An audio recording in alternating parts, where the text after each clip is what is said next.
Ladies and gentlemen, class recording has started. So, over the past 3 days, we have been discussing this concept of stoichiometry.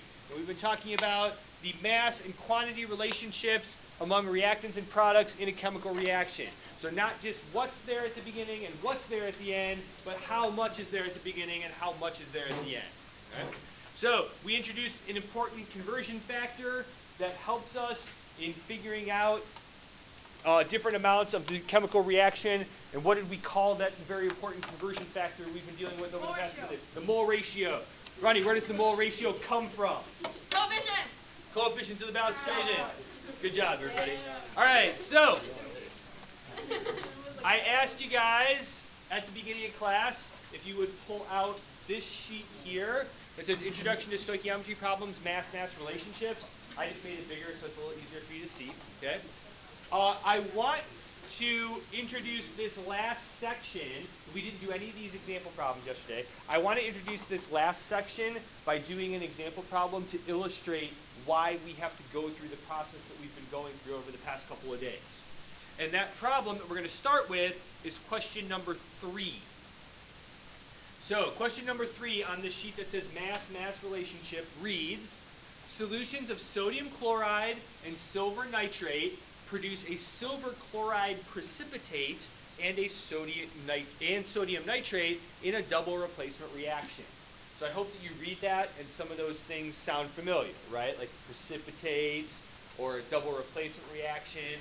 But like I told you yesterday, I will give you the equation. You just have to figure out, you have to balance it, okay, on the test. So it says, what mass of silver chloride would be produced from 75 grams of silver nitrate? All right, let's go through the process, right? First things first, what do we have to figure out? What are they asking for? What are we looking for? So what is this question asking us for? Mass of silver chloride. Mass of silver chloride, right? And even though it doesn't specifically say it, because it asks for mass, what unit are we dealing with? Grams, right? It doesn't say how many grams of silver chloride, but when it asks for mass, we need to do that. Okay? Good there. All right, next step. After we figure out what it's asking us for, what do we need to do next? Balanced equation. So there's your equation, right? Is it balanced? Yes. It is balanced, right? So it's balanced already, okay? So we don't need to put any coefficients in that. It's just balanced the way it's written. Good there? Okay. Now, say again? Well, this is nitrate, right? The NO3. So you put the Ag in front of it, and that's silver nitrate. Okay. Yes, Ryan? How do you do that then without Well, we talked about the idea that if you don't write a coefficient in front of the formula, what is that implying about it? It's 1, right? The fact that we wrote it means that we need to have at least one of them. We only need to add the coefficients if we need more than one of them. Okay? So that just means that the ratio of all these things here is 1 to 1 to 1 to 1. Okay? Good? All right. Stoichiometry problems are conversion problems. So conversion problems start with the quote-unquote bad unit or the bad measurement. Which bad measurement are we trying to get rid of here? 75 grams of silver nitrate. 75 grams of silver nitrate. So we'll start with that. And then there's silver nitrate. Okay. Now, first conversion factor has to have what unit on the bottom? Grams of silver nitrate. Grams of silver nitrate. Now, here's why I started with this problem. Okay? First, we said that conversion factors are supposed to get rid of units that we don't want and leave us with units that we do want. So, in theory, what should go on the top of that conversion factor? Grams of silver chloride. Grams of silver chloride is our final answer. But can we have grams of one thing and grams of something else in the same conversion factor? No. Can't have that. Because, Ronnie, like we said, from the ratios that are in this equation, what's the ratio of silver nitrate to silver chloride? 1 to 1. But does that mean that because we started with 75 grams of silver nitrate, we're going to end up with 75 grams of silver chloride? No. No. It's a 1-to-1 counting ratio, but it's not necessarily a 1-to-1 mass ratio. Okay? So, on the very first day of this unit, we were talking about the ammonia equation. Whether you remember it or not, we sort of made this point. And you have this awesome graphic on the top of your, or in the middle of the back side of your outline, right?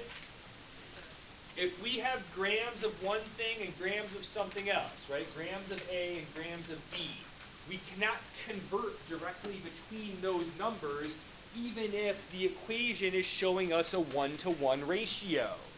Because grams of one thing and grams of another thing doesn't necessarily mean we have the same number of items, right? So does that mean you have to go moles of silver chloride? Eventually, yes.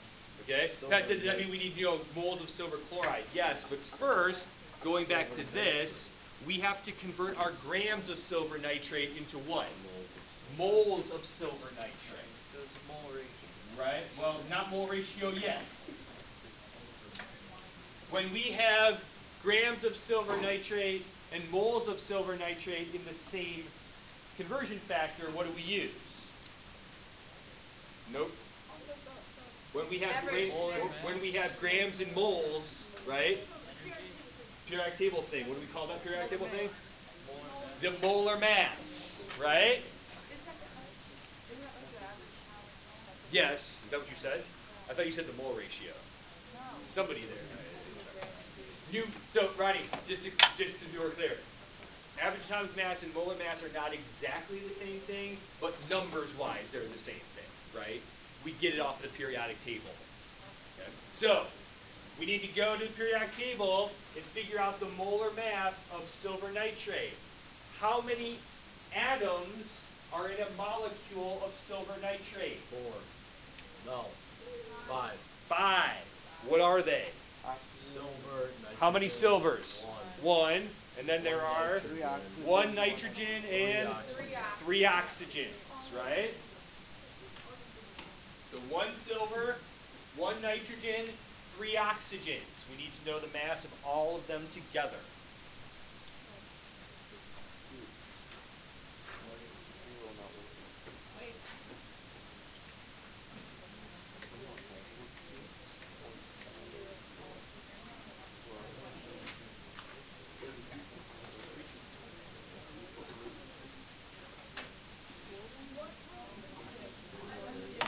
What'd you get, Jules?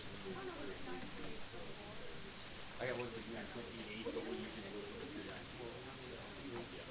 That's fine. Keep it the way it is. Our answers might be slightly different just because we're using different atomic units. Okay, so next thing, right? This is the molar mass, so it's the mass of how many moles? 1. So what number goes to the top here? 1. Okay. Then, now we've converted grams of silver nitrate, those cancel, into moles of silver nitrate. Now can we compare different parts of the equation? Yes. We can compare moles to moles, right? That's all right, because we know it's the same number of things, okay? So, next conversion factor. What unit has to go on the bottom of that conversion factor? Moles of silver nitrate go on the bottom. And now, because we want to figure out how much product we're going to make, what are we going to put on the top? Grams of silver chloride. Nitrate. You can't go moles of one thing to grams of something else, but you can go moles. We can go moles to moles, right? Does that sound? Yeah. And what do we call that? What do we call that? Mole ratio. That's the mole ratio, right? Yeah, Ronnie, off the top of my head. what numbers are going in our mole ratio for this problem? 1 to 1, because that's the ratio of moles to moles from the equation. All right, all the coefficients are 1. It's a 1-to-1 ratio. All right, Then moles of silver nitrate cancel, moles of silver nitrate cancel. We're left with moles of silver chloride. Do we want moles of silver No, we chloride? don't. Don't. Right? We want So, grams of silver chloride. time sign fraction bar, right? What? Yeah, we're not done yet. Because Yeah. right now, Ronnie. we're left with moles of silver chloride, right? But we want grams of silver chloride. So what unit has to go in the bottom of that conversion Moles factor? of silver. Moles and then grams. The moles of Grams silver of silver chloride. chloride. And then we can put grams of silver chloride up on the top. Does that make sense? What did we use to convert moles of silver chloride into grams of silver chloride? One over. The periodic table, or the Molar what- thing. the molar mass, right? Lauren, Yeah. how many moles does the molar mass count for? Alright. And then we get the other number in this problem from It would be 142 point. No, crap. 43. You know what? You went some. What are you doing? These two plus together. Atomic mass This. chloride. for that compound, there's only 2 atoms in that compound, right? 1 silver, 1 chlorine, so we just add those up, right? Multiply through. What if there's more than one? Times that by how many? 63.3. How did you do that? Yeah, but it'd be 63.3. Okay. No, I just like to bring empty water bottles. Well, so now, Jules, now that we've set up all of our conversion factors, right? Like we said, if you want to,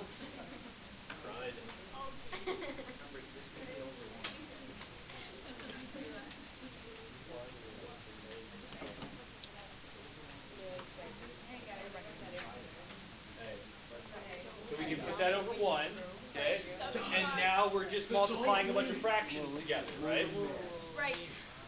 And when you multiply a bunch of fractions, what do? Multiply straight across the top, multiply straight across the bottom, right? Yes, Ryan, go ahead. Wouldn't you need to have 5 digits, significant digits? These numbers right here do have 5 significant digits in them, but these are not measurements. These are values that we got off of a table, okay? So when we're doing significant digits, we don't look at the conversion factor stuff. We just look at the number that we started with, because this is really the only one that we actually measure. So that's why we have 3. All right. So even though the equation told us that there was a 1-to-1 ratio between silver nitrate and silver chloride, we didn't end up with 75 grams of silver chloride because silver chloride doesn't weigh as much as silver nitrate does. So even though the numbers might be the same, the mass is not. Okay?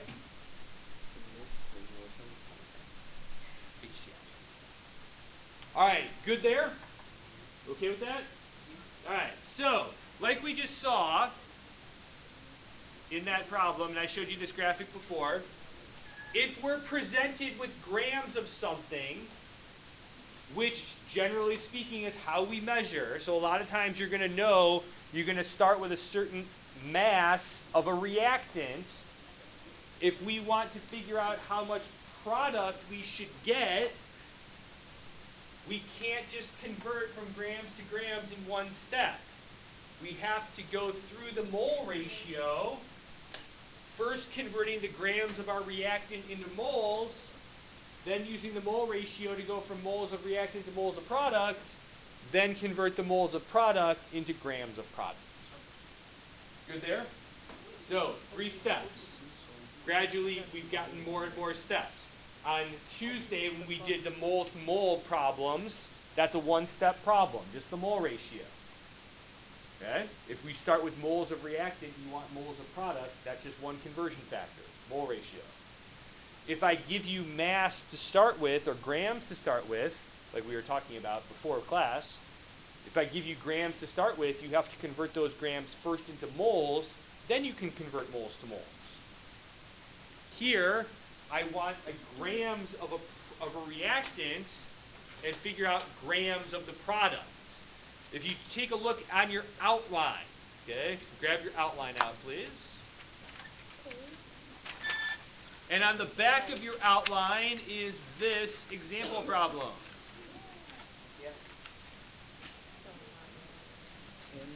So it says, tin 2 fluoride. The Roman numeral 2 in the middle there is a naming convention. You'll learn about that in chemistry class, but we didn't talk about it in here. So, tin 2 fluoride is added to toothpaste to help prevent cavities. You know the fluoride that is in cavities or in toothpaste and stuff?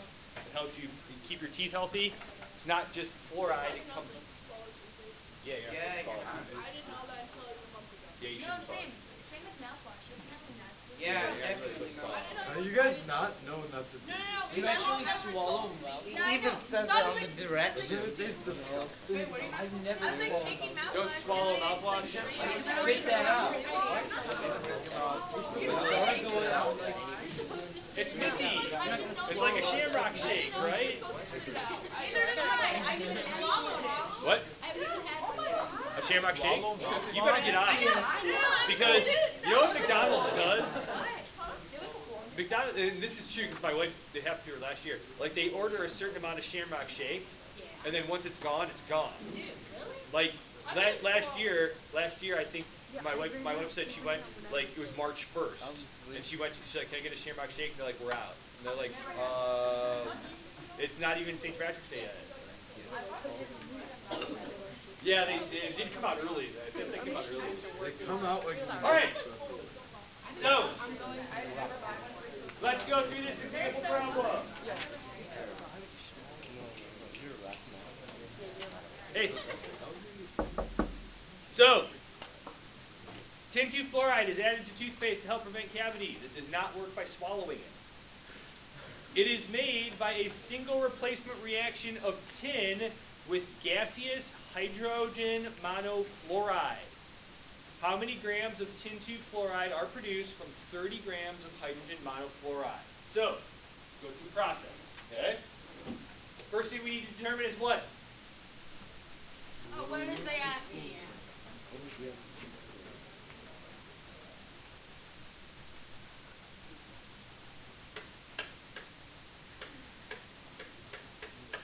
Okay? There's our first step. Next step, what do we need to do? Balance equation. Now, I won't make you do this on the test next week, okay?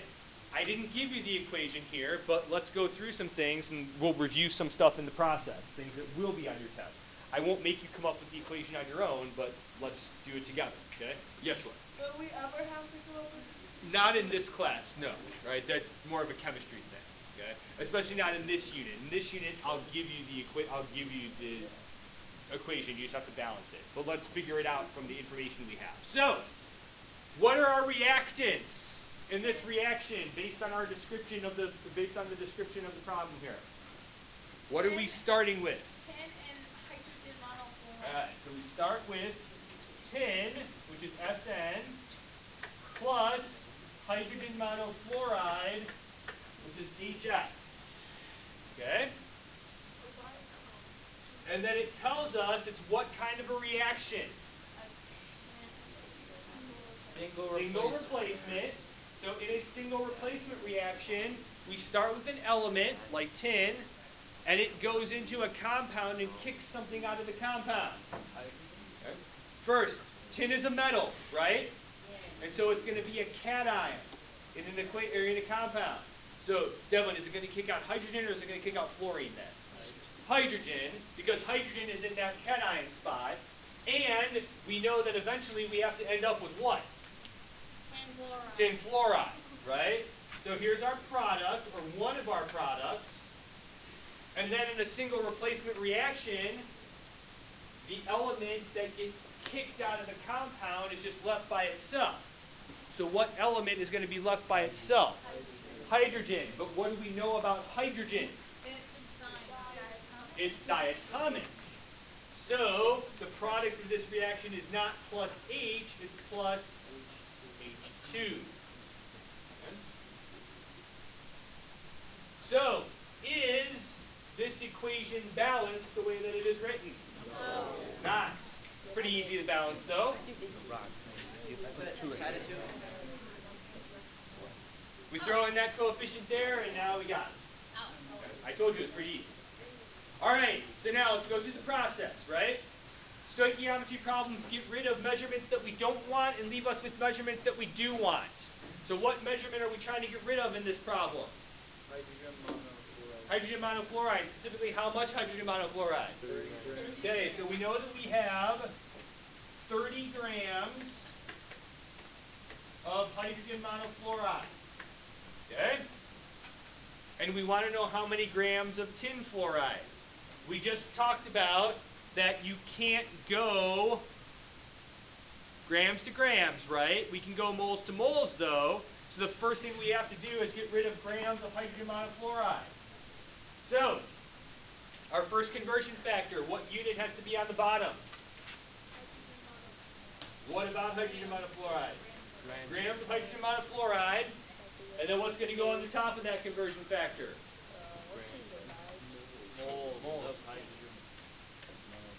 Moles of hydrogen monofluoride. Okay? That's which is good. What you really write it as, I really don't care. But most tools in most books and tests and things like that, it's going to be MOL. So, all right. How do we convert between grams of one thing to moles of that same thing? We use the what? Mole ratio.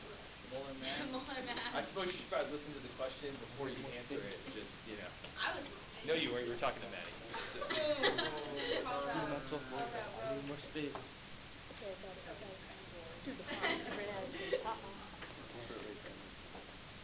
Okay. Is that good there?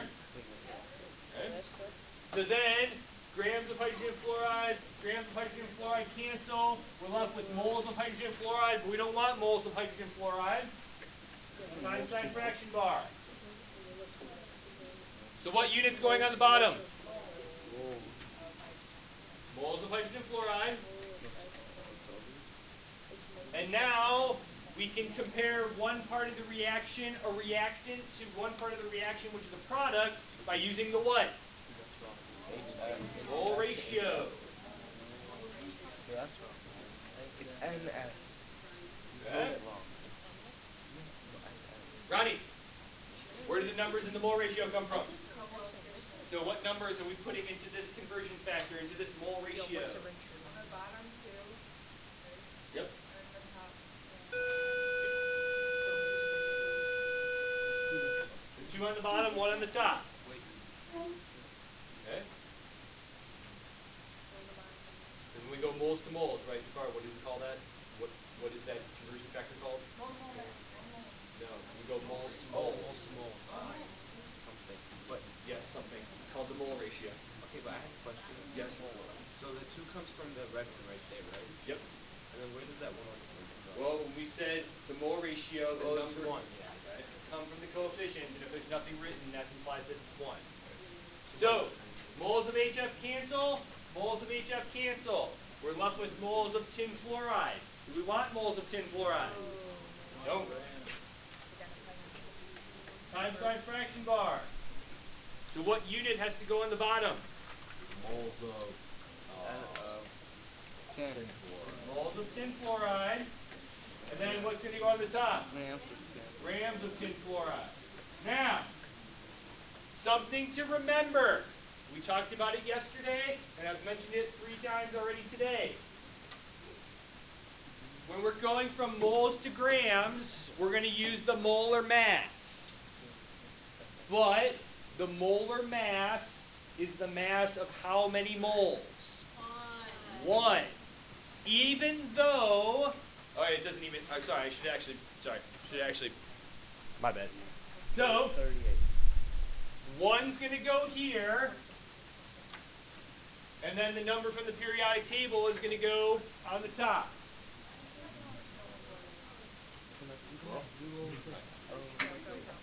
So, How many atoms are there in tin fluoride? 3, 1 tin, 2 fluorines, right?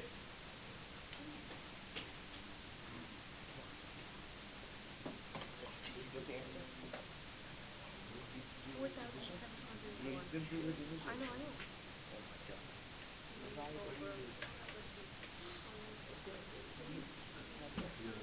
Okay? And then moles of tin fluoride cancel. And the only unit we're left with now is grams of tin fluoride.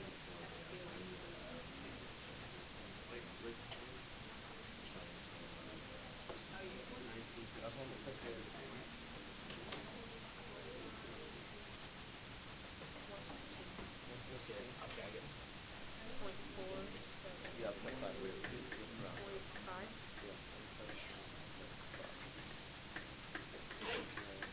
No, I clicked Oh, it. yeah, you can look, 1, 2, 1, 2, 4. That's what I said.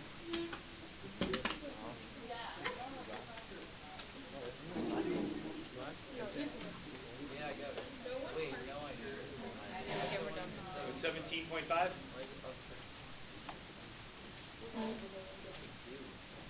Yeah. 117.5, got it. I'm not gonna wait.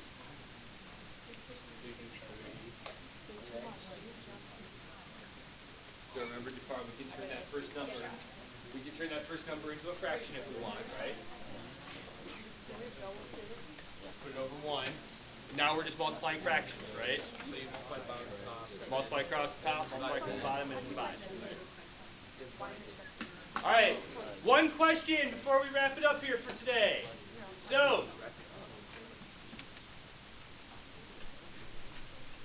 this conversion factor right here, the one that we did first and converted grams of hydrogen fluoride into moles of hydrogen fluoride.